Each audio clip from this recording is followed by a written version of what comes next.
Crucify and chastise you. Did you know what these hearings were about before you came down here? All I knew was that hearings were being conducted. There were people that I had known in Scientology that were going to be here, and well, I made my commitment when I agreed to testify for the IRS. Mr. Young chose to take a trip around the world and become no longer visible to the Church of Scientology. And I had to decide at that time whether I wanted to stay in hiding another 3, 4, 5, 6 years until somebody found out enough about what was going on to give me a running chance. I'm not asking for police protection the rest of my life. I just want a reasonable chance to be able to continue it without having to be looking over my shoulder all the time, worry about whether my daughter is going to get into some kind of trouble in school or whatever. Maybe it's only a possibility, but would you take the possibility with your daughter? That's not even a good question with my daughter. Well, they're supposed to feel that way.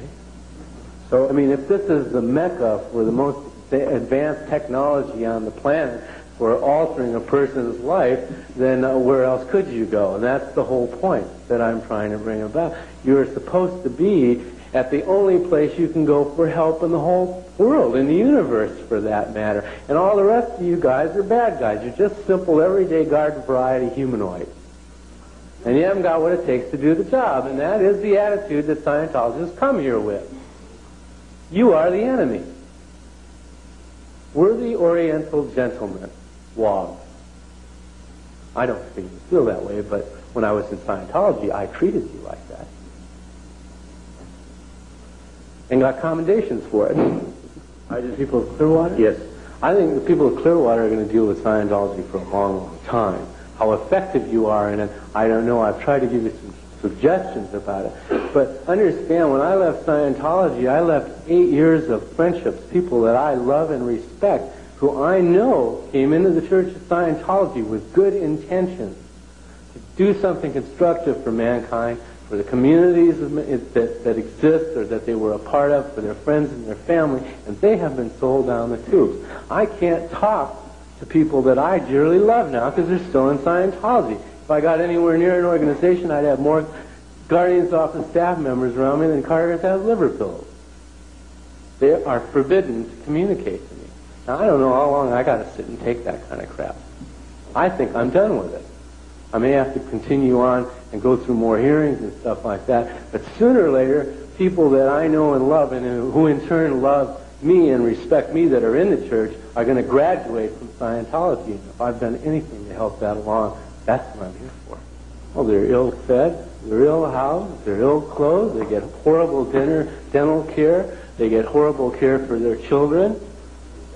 I have a personal friend, Christopher Penny, that was left in the middle of one of their Scientology drug rundowns, incomplete, and committed suicide a couple weeks before I could get to him in Hawaii. Yvonne Jentz, who is no longer with us, was a very, very close friend of mine. In fact, part of the problem I got into with the Flag people was I was trying to go to her office and be in her office. She's dead now because she depended on Scientology technology to cure a tumor. I can't ever talk to that woman again. She's dead because she went to a Scientologist instead of a doctor. That doesn't indicate danger. I don't know what does. There have been an awful lot of government agencies for a lot of years trying to nail them down and haven't done a very good job of it. So how long do you think it's going to go on? It's anybody's guess. I know that they've been taking 10% of the organization's income for many, many years and putting it in the Guardian's Defense Fund specifically to handle all this kind of stuff. Can Scientology exist without deception and fraud? I don't know how. As a viable organization? Because it couldn't compete in the rest of the mental health community. That's a good, all right, good answer. One final one. What would you compare this organization to? That you've read about in your life? I think it. See, you have to realize something. My father operated in the intelligence community. I have told him stories that when I first started getting heavy training, he used to just, I mean, he was shocked at how I was being trained. And we would sit down and go over how those techniques were the same kind. My father did security for the Nuremberg trials, so he's no slouch. You know, he was an intelligence advisor to the Joint Chiefs of Staff of the Pentagon. I have never had any problem asking him a question about whether or not this was an intelligence technique and getting an answer out of him. He wrote some of the training manuals.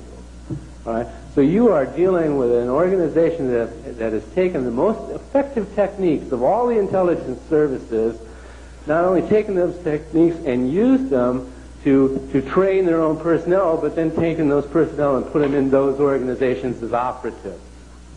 I've heard, for instance, Artie Mirren brag about people in Congressman's office that called up and reported to the Guardian's office on a daily basis, secretaries and things that were smoked. I personally know of a couple of ladies that were from Vermont that were on a senator's line that routinely gave information to the Guardian's office. So they're much more effective in most cases because of the fact that they operate under the illusion of a religion. So you can't touch them. And we can't talk about that either. Exactly. That's my point. That's right. So we are slightly emasculated too. Thank you very much. You're